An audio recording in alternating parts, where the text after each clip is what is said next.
তারেক রহমান আসবেন, তার পরিচয় কি? তার পরিচয় হচ্ছে জিয়াউর রহমানের ছেলে, তার পরিচয় হচ্ছে সে হচ্ছে দেশনেত্রী বেগম খালেদা জিয়ার ছেলে। এর বাইরে তার সে কিছু না। এর বাইরে কি সে কিছু না?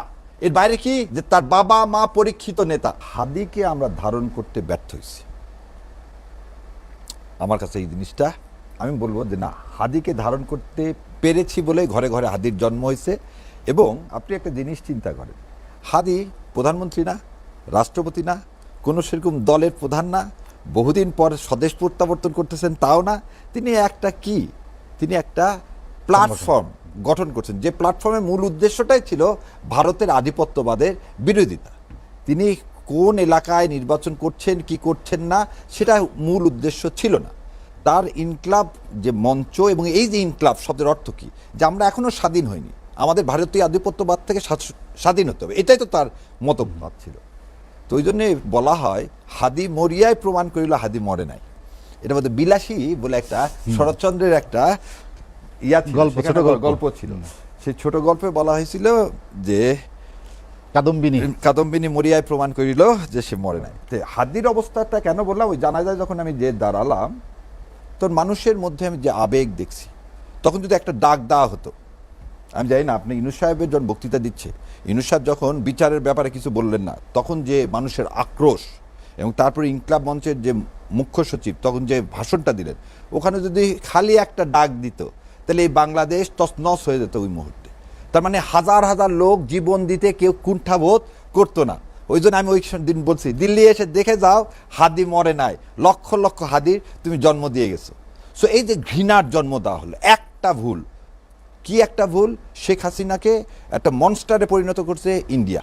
সে একটা ভুলের জন্য আজকে ইন্ডিয়া, পুরা আমাদের দেশ আজ ইন্ডিয়া বিরোধী হয়ে গেছে। দ্বিতীয় যে কথাটা আমি বলতে চাই সেটা হচ্ছে ব্যর্থতা কারের আগে। ওই যে আমার বোন আর একটা জিনিস বললো, প্রথম আলোদের শোনেন, শেখ মুজিব বলে গেছে তো চার্টার দল রেখে গেছে, চার্টার দল রেখে গেছে বলছে, যে চার্টার দলের উৎকৃষ্ট উদাহরণ হচ্ছে ডেলি স্টার আর প্রথম আলো, এদের কাজই হচ্ছে চাটা। সো এর চেয়ে আর বেশি আর কিছু বলবো না। এবার দ্বিতীয় কথা আসি, ব্যর্থতা কার। ভাই বললেন হাদি ছোট বড়। শোনেন, ইংলিশে একটা কথা ছিল অলিভারের, size is does not matter but chopping a wood. ও একটা খুব ছোট মানুষ ছিল, ও কাটতে পারবে কিনা, এটা হচ্ছে বোধহয় ইন্টারমিডিয়েট আমরা পড়ছিলাম। সো আদর্শ ধারণ করতে আপনারা 53 বছর রাজনৈতিক দলগুলো আদর্শ ধারণ করতে ব্যর্থ হয়েছেন। জামাতে ইসলাম, বিএনপি সহ সমস্ত রাজনৈতিক দল এই মনস্টারকে 15 বছরে নামাতে ব্যর্থ হয়েছেন। একটা বালির ট্রাক পর্যন্ত সরাতে পারিনি আমরা। সেখানে হাদির মতো, এই আমার বোনের মতো, এরাই আবাবিল পাখির মতো এসে এই জাতিকে মুক্ত করছে। তাহলে এরাই হচ্ছে সেই এই জাতির ধারক বাহক, এরাই হচ্ছে এর জন্য প্রশংসা দেওয়া। সেখানে কাউকে ছোট বড় কিছু করার নেই। দ্বিতীয় কথা, আমরা যারা রাজনীতি করে, ভাই যেমন রাজনীতি করেন, বিএনপি করেন, শহীদ জিয়াউর রহমান ভারতীয় আধিপত্যবাদের বিরোধিতা করছে বলে সেদিন তালপট্টি দ্বীপ দিতে অস্বীকার করছি বলেই তাকে ইন্ডিয়া কি করলেন, হত্যা করলেন। এবং ইন্ডিয়া হত্যা করলেন কখন? যখন শেখ হাসিনাকে ভিতরে দিয়ে 17 দিনের মাথায়। সো সবসময় একটা জিনিস মনে রাখতে হবে, আদর্শ, আমরা রাজনৈতিক দলগুলো আদর্শের উপর ভিত্তি করে। ঢাকা 8 আসনে মির্জা আব্বাস না আমার বোন না আমি, তা কিছু না। ওখানে মানুষ ভোট দেবে ধানের শীষে। ধানের শীষ মানে হচ্ছে আদর্শ। এখানে ক্যান্ডিডেট কোনো বিষয় না। তারেক রহমান আসবেন, তার পরিচয় কি? তার পরিচয় হচ্ছে জিয়াউর রহমানের ছেলে, তার পরিচয় হচ্ছে সে হচ্ছে দেশনেত্রী বেগম খালেদা জিয়ার ছেলে। এর বাইরে তার সে কিছু না। এর বাইরে কি সে কিছু না? এর বাইরে কি যে তার বাবা মা পরীক্ষিত নেতা, তার বাবা মা এদেশকে ধারণ করছে, তার বাবা মা ভারতীয় আধিপত্যবাদের বিরুদ্ধে আছে, সেই জন্য মানুষ ধানের শীষকে ভোট দিছে। ওই 90 সালে কেউ চিন্তাই করে না আওয়ামী লীগ তো মিষ্টি বিতরণ করতেছে যে তারা ক্ষমতায় যাচ্ছে। এই প্রথম আলোরা তখন ভোরের কাগজ ছিল, তারা তখন আওয়ামী লীগ চলে গেছে। আওয়ামী লীগ যায়নি। শোনেন, ক্ষমতা নির্ধারণ করা হচ্ছে আরশের মালিক, কে ক্ষমতায় যাবে আর কে ক্ষমতায় যাবে না। ওই প্রথম আলোর এই জরিপ টরিপের কিছু হয় না। সেই জন্যই বললাম যে আদর্শকে বিশ্বাস করতো হাদি, এবং আদর্শকে লালন করা হতো, আদর্শকে পালন করা। এখানে কে ক্ষুদ্র কে বৃহৎ এটা বলে এই জুলাই অভ্যুত্থানকে অবমাননা করা হবে। আর লাস্টে যে কথাটা বলছি, ব্যর্থতা কার। শোনেন, Awami League is not a factor now. ভোটে আওয়ামী লীগের ভোট হেনতান এগুলোর কোনো কিছু নেই। এখন ফ্যাক্টর হচ্ছে ইন্ডিয়া। আজকে আপনি একটা জিনিস দেখেন, কতখানে আমাদের আগরতলায় আমাদের হাই কমিশন তারা ভাঙচুর করছে, এবং এরা আজকে এক হাই কমিশন তো দিল্লিতে ভাঙচুর করে আবার আমার হাই কমিশনার প্রাণনাশের কি দিচ্ছে, থ্রেট দিচ্ছে। এই বিষয়ে আমাদের রাজনৈতিক দলগুলো সবার একতা হয়ে আজকে কি করা উচিত ছিল? আজকে ডাক দেওয়া উচিত ছিল না? কোথায় সে? আমাদের সেই জায়গাটা কোথায়? এটাই আমাদের ব্যর্থতা। ভারতের বিরুদ্ধে আমরা এক হতে পারি না কেন? কেন আমাদের চিন্তা হয় যে ভারতের আশীর্বাদ ছাড়া আমরা ক্ষমতায় যেতে পারবো না? আজকে যে ভাই আছে, আমি ওই জন্য প্রথমে কথা বলছিলাম, কিন্তু তারেক রহমান ফিরে আসছে। এমন কি রাজনৈতিক বক্তব্য বিভিন্ন সময় আসছে যারা ভারতকে খুশি করতে চায়, ভারত বেজার হয় বা অখুশি হয় এমন কোনো কর্মকাণ্ড করবেন আপনি শুনেছেন? এইখানে কেন এই কথাটা ওইখানে প্রথমে শুরুতেই বলছি যে আমি বিশ্বাস করি শহীদ রাষ্ট্রপতি জিয়াউর রহমানের সন্তান বেগম খালেদা জিয়ার সন্তান এদেশে এসে প্রথম কাজটাই করবে। কি কাজটা করবে?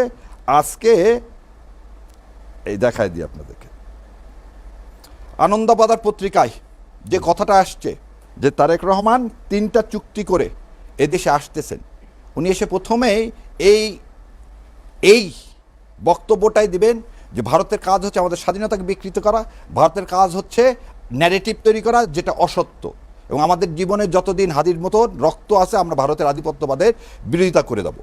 আর এই ইলেকশন যে বললেন, ইলেকশন প্রথমেই বললেন না ভোট করতে দিতে চায় নাকি? আপনি একটা জিনিস বলেন তো, এই যে বললে আমি শস্যের মধ্যে ভোট, এই যে বোন সব বলছে, আমি আর ওই জন্য কিছু বলবো না। স্বরাষ্ট্র উপদেষ্টা, আইন উপদেষ্টারা বলে আমাদের কোনো ইয়াই নাই, লোভই নাই, আমাদেরকে জনগণ বসাইছে, যেদিন বলবে চলে যেতে সেদিন চলে যাব। এই জানা যায় যখন আসিফ নজরুল ঢুকতেছিল তখন সমস্ত মানুষ 14-15 লক্ষ মানুষ ভুয়া ভুয়া বলে চিৎকার করে উঠছে। তার লজ্জা হয় না? যে সন্তানেরা তাকে জড়ায় ধরতো সবসময়, সেদিন তো সমস্ত ছেলে পেলে কাঁদতেছিল, তারা তো যে আসিফ নজরুলের বুকে মাথা দিয়ে কাঁদেনি, তাহলে তিনি ওই চেয়ার আঁকড়ায় ধরে আছেন কেন? কি কারণে? কি স্বাদ ওখানে?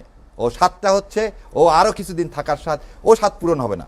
ভোট আমরা 5 থেকে 8 তারিখে যেমন এই দেশকে পাহারা দিছি, আমরাই পাহারা দিয়ে এই ভোটটা করবো ইনশাল্লাহ। কারণ ভোট ছাড়া কোনো অল্টারনেটিভ ওয়ে নাই আমাদের সামনে, এবং ভারতীয় আধিপত্যবাদকে এই ভোটের মাধ্যমে আমরা পরাজিত করবো ইনশাল্লাহ। শাহরিয়ার কবির, যদি সর্ষের মধ্যেই ভূত থাকে, ভালো ভোট কিভাবে করবেন? উদাহরণ সৃষ্টি কিভাবে হবে? এই এখনই বলে দিলাম, 5 তারিখ থেকে 8 তারিখ পর্যন্ত তো সরকার ছিল না, বলছিল যারা যে এই সরকার পড়ে গেলে দুর্ভিক্ষ হবে, হয়নি আল্লাহর ইচ্ছে ইনশাল্লাহ। যে অরাজকতার একটা দেশে পুলিশ না থাকলে, আপনি পৃথিবীর একটা দেশ দেখান তো যেখানে পুলিশ নাই 3টা দিন কিছু হয়নি, আর আজকে আপনি বলতেছেন কার উপর আপনি ভরসা করবেন বলেন? পুলিশ নাই, এটা তো অস্বীকার করার কোনো উপায় নেই। আপনি এই আর্মি, নেভি, এয়ারফোর্স কার কত জায়গায় দিবেন? তাহলে ভোটটা যদি করতে চায়, এদেশের সমস্ত রাজনৈতিক দলগুলো যদি কমিটমেন্ট হয়, যেমন কেন ওই যে ভাইকে হয়তো আমি বুঝাতে পারিনি, হাদির আদর্শটা কি ছিল জানেন? এদেশের ভোটের অরাজকতা হয় 2টা জিনিস দিয়ে, টাকা আর মাসল। হাদির এই 2টার কোনোটাই ছিল না। মানুষ টাকা পকেটে গুজিয়ে দিচ্ছে, সে সন্ধ্যাবেলা সে হিসাব দিয়ে দিচ্ছে। এই যে পরিচ্ছন্নতা, এই পরিচ্ছন্নতা যদি থাকে, আমাদের সব রাজনৈতিক দলের মধ্যে এই কমিটমেন্ট থাকে, আর সরকার তো মধ্যে যে ভূত আছে সেই ভূত তো চায় না ইলেকশন হোক, কারণ তারা তো 2007-8-এর পুনরাবৃত্তি করতে চাচ্ছে বলে আমার কাছে মনে হচ্ছে। তাদের আরও খায়েশ আছে কিছুদিন ক্ষমতায় থাকার, সেই খায়েশ ইনশাল্লাহ আমরা পূরণ হতে দিব না। হাদিরা মোড়ে যে বলছে যে লক্ষ হাদি জন্ম নিছে, আমরাই ভোট কেন্দ্রে পাহারা দিব। আর আমরা যদি ভোট চুরি না করি, ভোট কেন শান্তিপূর্ণ হবে না? এবং আরও একটা জিনিস আপনাকে, এইবারে ভোট কিন্তু পার্লামেন্টের ভোট না, খালি এবারে ভোট আমাদের ভাগ্যের পরিবর্তনের ভোট, জুলাই সনদের ভোট। জুলাই সনদ মানে ভারতীয় আধিপত্যবাদের কবর রচনার ভোট। সো এই ভোটকে পাহারা দেওয়া আমাদের নৈতিক দায়িত্ব, এই ভোটকে পাহারা দেওয়া আমাদের ইমানি দায়িত্ব, এবং এই ভোট হতে হবে, এবং এই ভোটটা আমাদেরকেই করতে হবে। ভোটের জন্য দেখেন, যেদিন তফসিল ঘোষণা করা হলো, সেই দিন রাতেরবেলা রাষ্ট্রপতি হোয়াটসঅ্যাপে রয়টার্সে কীভাবে সাক্ষাৎকার দেয়, বাংলাদেশের রাষ্ট্রপতি সে হোয়াটসঅ্যাপে কিভাবে, সে তো শোনেন চুপ্পু সাহেব, এবার এইগুলো কথা বলে তো বহু কথা, চুপ্পু সাহেব কোন কোন কোম্পানির শেয়ার হোল্ডার ছিলেন এবং কোথায় থেকে কত টাকা নিয়েছে দেশের মানুষ সব জানে, তার নৈতিকতা নিয়ে সবাই জানে। তাকে ওখানে রাখা হয়েছে যে টিউটোরিয়াল হেড। সে একটা কাজ উনি পদত্যাগ করতে চান, উনি থাকতে চান না, উনি এখন বরং ভালো আছেন, নাহলে 14 শিখের মধ্যে থাকতে হইতো। রাষ্ট্রপতি চুপ্পু সাহেব এখানে না থাকলে 14 শিখের মধ্যে, এবং ওটা ভালো লাগতেছে না, 14 শিখেই তিনি থাকতে চান। তো উনি হোয়াটসঅ্যাপে কিভাবে আমার দেশকে এই কাজটা করলেন, এবং সেটা কোন দিন করলেন? উনি তফসিল ঘোষণার দিন। এবার দ্বিতীয় দেখেন, যে লিস্টটা বাড়াইছে 50 জনের হিট লিস্ট, সেই লিস্টটাও বাড়ালো কিন্তু তফসিল ঘোষণার দিন। আপনি কিছু জিনিস অ্যাড করেন একটার সাথে আর একটা। এই যে হিট লিস্ট, এই হিট লিস্টটা কার ওয়েবসাইটে বের হলো? রোকেয়া প্রাচী যে ওয়েবসাইট চালায় সেই ওয়েবসাইটে বের হলো। তারই পরিপ্রেক্ষিতে শুক্রবার আমার ভাই হাদিকে গুলি করা হলো। তাহলে এই চেনটা যদি আপনি টানেন, তাহলে কি দেখতেছেন? এটা তো আরও সামনে বাড়বে। কিন্তু এখন আপনাকে যেমন আজকে সরকার আমাকে গানম্যান দিচ্ছে, সরকার আমাকে, আমি না বলার পরও আজকে নিজে থেকে তারা সকাল থেকে বারবার ফোন করে আজকে আমাকে গানম্যান দিচ্ছে। সো সরকারের মধ্যে কিছু লোক আছে, আপনাকে একটা জিনিস চিন্তা করতে হবে, ডক্টর ইউনূস না থাকলে আজকে আমরা এই যে জায়গায় যতটুকু আসি এটাও থাকতে পারতাম না ভাই। ডক্টর ইউনূস আছে বলে আমরা ওইভাবে চোখে চোখ রেখে ইন্ডিয়ার সাথে কথা বলে যে সাম্যর মতো কথা বলো, কারণ আমাদের সাথে তো ইন্ডিয়ার জনগণের সাথে তো আমাদের কোনো বিরোধ নাই। একটা দেখেন সাউথ ব্লক, সেটা হচ্ছে দিল্লি, এই দিল্লির সাউথ ব্লকে হচ্ছে কংগ্রেস থাকুক আর বিজেপি থাকুক, তারা সবসময় বাংলাদেশকে করদ্রষ্ট বাড়াতে চায়। কিন্তু ভারতের যে সাধারণ মানুষ, কেন আমাদের জুলাইয়ের জন্য কি কলকাতার নায়ক নায়িকারা সবাই মিছিল করেননি? করছেন তো। সো আপনি কেন দুইটা দেশের জনগণকে মুখামুখি করে দিবেন? মুখামুখি করে, এটা হচ্ছে অপসংস্কৃতি, দুইটা দেশের জনগণের না। দ্বিতীয় যে কথাটা বলেন ইনসাফ ভিত্তিক সমাজ ব্যবস্থা দুই চাই, এক লাইনে শেষ করে দিচ্ছি। ইনসাফ ভিত্তিক সমাজ ব্যবস্থা যদি আমরা চাই, তাহলে আমরা যে ভোটের কথা বলছেন, আপনি যে আমাকে প্রশ্নটা করলেন, দেখেন যে নির্ভয় পরিবেশ তৈরি হবে কিভাবে। হ্যাঁ, আপনি যদি ম্যাজিস্ট্রেসি পাওয়ার দিলেন, আপনি এখন আর্মিকে যদি এই পাওয়ার না দেন, সে ইয়ার মধ্যে ঢুকতে পারবে কি, বুথে ঢুকতে পারবে? তাহলে একটা বুথে রিগিং হলে আর্মি কি ওই গানের মতো বলবে চেয়ে চেয়ে দেখলাম তুমি চলে গেলে? এটা তো হতে পারে না। সেই জন্যই বলছে আমাদেরকে ক্ষমতা দিলে ফুল ক্ষমতা দাও, আমরা যাতে, কারণ আমাদের সেনাবাহিনী আমাদের গর্ব। এই সেনাবাহিনীকে ছাড়া আর আপনার কোনো কারোর উপর নির্ভর করার আস্থার ওই একটা জায়গায় বাকি আছে। সো ওই ইনস্টিটিউশনকে আপনারা দয়া করে ধ্বংস করেন না, ওই ইনস্টিটিউশনকে ক্ষমতা দেন। সাথে তো পরে জামাত ইসলামে যোগ দিয়েছে আব্বাস আলী খান সাহেব। আব্বাস আলী খান তো বললেনই একবার। হ্যাঁ হ্যাঁ। আর এ কে এম ইউসুফ ছিল ভাইস ডেমোক্রেট পার্টি, পরে জামাত ইসলামে আসছেন। আপনি ওখান থেকে পরে জামাত ইসলামে আসছেন, আর আমি যেটা দেখাচ্ছি আপনি পরে জামাত ইসলামে আসছিলেন উনি, তাই তো? হ্যাঁ, পরে জামাত ইসলামে আসছেন। ও তাহলে পরে আসলে উনি জামাত হয় না? না না না, ওই সময় কে ছিল? আপনি ওই সময় লোককে ঢুকাই দিবেন। আমি এখন যদি বলি তুষার ভাই এখন আপনি বিএনপির পক্ষে কথা বলতেছেন, আওয়ামী লীগের সাথে আপনি আওয়ামী লীগ ছিলেন। না না, আওয়ামী লীগ ছিলেন, তাকে জিনিসটা কি রকম হবে? না, আওয়ামী লীগের সময় আমি আওয়ামী লীগ ছিলাম না, এখন আমি বিএনপি। শোনেন, আপনি জয়ের ইয়া নিছেন। হ্যাঁ আমি নিছি, আমি আবার বলেন না কথা। এবার কথা বলেন না, কথা বলেন না। আমি ফখরুল ইসলাম আলমগীর তাহলে আপনি কি আওয়ামী লীগ? হ্যাঁ, তাহলে আপনি আওয়ামী লীগ, আপনি জয়েরটা নিছেন, ফখরুল ইসলাম আলমগীর নিছেন, তাহলে আওয়ামী লীগ। পেশাদার উপস্থাপক। কি সুন্দর লোকজন যখন সাক্ষাৎকার দিতে হবে আমার মতো উপস্থাপকের কাছে আসবে। তিনি তো সরকারের সাক্ষাৎকার নিয়েছেন, তাই যখন ওকালতি করতে যাবে ওর কাছে যাবে। তাকে আওয়ামী লীগ বলা যাবে? আমার কাছে আসবে। তাহলে কি আওয়ামী লীগ বলা যাবে? আর যে লোকটা পাকিস্তান ডেমোক্রেটিক পার্টি করতো, ধরে নেন মুসলিম লীগ যারা করতো, পরে বিএনপি আসছে, তাদেরকে আপনি বিএনপিতে আসার আগে কি বলবেন? মুসলিম লীগ। আর বিএনপি আসার পর তো বিএনপি বলবেন না মুসলিম লীগ বলবেন? আমি সেই কথাটাই বলছি। উনি যখন জয়েন নিছেন তখন তো তাকে আওয়ামী লীগ বলবো না। স্যার ভাই, আপনার প্রশ্ন নিশ্চয়ই তুষার ভাই বুঝতে পেরেছেন। তুষার ভাই শুনতে চাই যে তুষার ভাই কেন ইন্টারভিউ নিয়েছেন, সেটার প্রশ্ন ছিল। হ্যাঁ, আমি কেন ইন্টারভিউ নিয়েছি এটা আমার ব্যক্তিগত না, প্রশ্ন। তিনি জানতে এগুলা চাইছেন হচ্ছে না না, উনি এটা প্রথম জিনিস বোঝার চেষ্টা করেন। যখন তর্কে পারতে থাকে না তখন এগুলা জিজ্ঞেস করে, আপনি অমুক জায়গায় বাথরুমে গেছিলেন কেন, আপনার কি ডায়াবেটিস আছে? উত্তরটাই এটা হবে আর কি। না না ভাই, আপনি কি তো এর মধ্যে দিলেন? আমি উত্তর দেই, আমি উত্তর দেই, আপনি মাঝখানে ঢুকেন না। আমি বাংলাদেশ টেলিভিশনে যাই যখন ওর জন্ম হয়নি, এবং আমি টেলিভিশনে শুধু উপস্থাপনা করি না, আমি বিতর্ক করেছি। বাংলাদেশে যদি ৫-১০টা উপস্থাপকের নাম বলা হয়, কেউ পক্ষপাত না করলে আমার নাম বলতে হবে। তাও ভাগ্য ভালো হাঁটুর বয়স বললেন না। না বলতো, হ্যাঁ এটা বলেননি, ভাগ্য ভালো, ভাগ্য ভালো, আপনি আমার বয়স জানেন না। হবে না, ওই কথাই বলেন না, বাংলা ব্যাকরণ পড়তে হবে। এসব আন্ডারমাইন করেন না। আপনি হয় এটা বন্ধ করবেন। শাহরিয়ার ভাই তুষার ভাই শেষ করুক, এরপর আপনার করব। জি জি। হারুর বয়স একটা বাগধারা, হরলাল রায় পড়লে তো ভালো হতো, জ্যাকব পড়ে বাংলা ব্যাকরণ। সারাদিন, শাহরিয়ার ভাই প্লিজ, সারাদিন জ্যাকব থাকলে আপনি সারাদিন আমিও লিখে রাখছি যে আমরা পরে সারাদিন জ্যাকব পড়তো, ভারতীয় বইপত্র পড়াশোনা করে, হরলাল রায় পড়ে নাই। হারুর বয়স একটা বাগধারা, ঠিক আছে? এবং এই বাগধারা আমরা ছোটবেলায় পড়াশোনা করে পরীক্ষা দিয়ে পাস করে আসছি, অটো পাস না তো। এবার আসেন, আমি একজন বাংলাদেশের উপস্থাপক, আমার কাছে সাক্ষাৎকার দেয় নাই এরকম খুব কম লোকজন আছে। আমি কারো সামনে অনুষ্ঠান করি নাই এরকম খুব কম লোকজন আছে। কারো সাক্ষাৎকার নিলে সে তার দলে চলে যায় না, ইন্টারভিউ করে ল্যারি কিং, এজন্য সে রিপাবলিকান হয়ে যায় কিংবা অন্য কোনো পার্টিতে চলে যায়। ক্রিস্টিনা আমানপুর ইন্টারভিউ করে, তারা কেউ বলে উনি রিপাবলিকান না ডেমোক্র্যাট? একমাত্র বাংলাদেশে এক চোখ কানা এবং দল কানা লোকজন এইভাবে কথাবার্তা বলে। একটা উপস্থাপক, সে প্রফেশনাল উপস্থাপক, সে পয়সা নিয়ে উপস্থাপনা করে এবং এটা তার পেশা। এবং বাংলাদেশের সবচেয়ে হাইয়েস্ট পেইড উপস্থাপক যারা, তাদের মধ্যে আমি একজন। এখন আমার জবাব দিতে হবে, আমি কবে কার সাক্ষাৎকার নিয়েছি, আমি কবে কার সাক্ষাৎকার নেই নাই। 2018 ইলেকশনে ফখরুল ইসলাম আলমগীর সাহেব শুধু আমাকে সাক্ষাৎকার দিচ্ছেন, আর কাউকে দেন নাই, কোনো সাংবাদিককেও ঢুকতে দেন নাই। এই জন্য আমি বিএনপি হয়ে গেছি। একমাত্র আমি দুইটা বড় দলের জেনারেল সেক্রেটারিকে সাক্ষাৎকার নিয়েছি, এই জন্য আমি আওয়ামী লীগের বিএনপি হয়ে গেছি। এটা আমার কাজ। আজকে যদি কেউ আওয়ামী লীগের মালিকানা আছে, এরকম কোন টিভি চ্যানেলে চাকরি করে, তাহলে সে আওয়ামী লীগের হয়ে যাবে? এসবের ফ্যাক্টরিতে যারা চাকরি করেছে তারা সবাই চোর।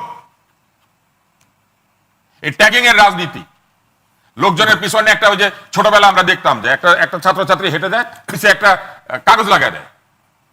এই ট্যাগিং এর রাজনীতি হচ্ছে সবচেয়ে দুর্বল লোকেরা করে। রাজনীতি হবে আদর্শের, তর্কের, নৈতিকতা। রাজনীতি হবে যুক্তির। সেই সব রাজনীতি বাদ দিয়া যখন কথাবার্তায় দুর্বলতা দেখা দেয় তখন বলতে থাকে আপনি তো অমুক, আপনি তো তমুক, আপনি তো জাহিদ গতদিন মান্নার দলের ছিলেন, আপনি তো বিএনপি হয়ে যাচ্ছেন। কি কারণে আমি বিএনপি হইতে যাবো, কি কারণে আমি আওয়ামী লীগ হইতে যাবো? আমি একমাত্র উপস্থাপক যাকে আওয়ামী লীগও ব্যান করেছিল, বিএনপিও ব্যান করেছিল, এবং দুইটা দলই আমাকে টেলিভিশনে ঢুকতে দিত না কিছুদিনের জন্য। কি কারণে? এই কারণে যে এক দল সবসময় তার বিপক্ষে গেলে মনে করে সে আরেক দল, এবং এইভাবে বাংলাদেশটাকে ধ্বংস করা হয়েছে। এইভাবে সব জায়গাতে মেধাকে ঠেলে দিয়ে বলা হয়েছে তুমি আমার দল হইলে তুমি মেধাবী, আর তুমি আমার দল না হইলে তুমি অন্য কিছু। সামনে কি সেই ট্যাগিং বাড়বে না কমবে? সামনে সেই ট্যাগিং বাড়বে। কারা বাড়াবে? ওর তারা যদি ক্ষমতায় যায়, যারা ট্যাগিং এর রাজনীতি করে, আর যারা করে না তারা ক্ষমতায় গেলে এটা বাড়বে না। জি, অসংখ্য ধন্যবাদ অদূত ভাই। শুনছিলাম যে বিকল্প শক্তির কথা বলছিলেন আতাউর রহমান ভাই, তার সূত্র ধরে আরেকটা লাইন যোগ করি, জি। যে উকিল চোরের পক্ষে না সে উকিল চোর। ভাই আমাদের কি উত্তর দিতে জি, জি, দিলে এক আপনি মিনিট ফিরবো, দেন, আমি আপনি এক অদূত ভাই, মিনিট দিয়ে দিন। অদূত না, ভাই, না, অদূত ভাই শেষ করার পর ফিরবো, এটা অদূত ভাই। profession। জি, বাংলাদেশের হয়ে গেল, সবচেয়ে বড় ঠাকুর ঘরে দুর্নীতিবাজ কেড়ে আমি কলা সে খাইনি। সবচেয়ে দামি লয়ারকে ইয়ে করে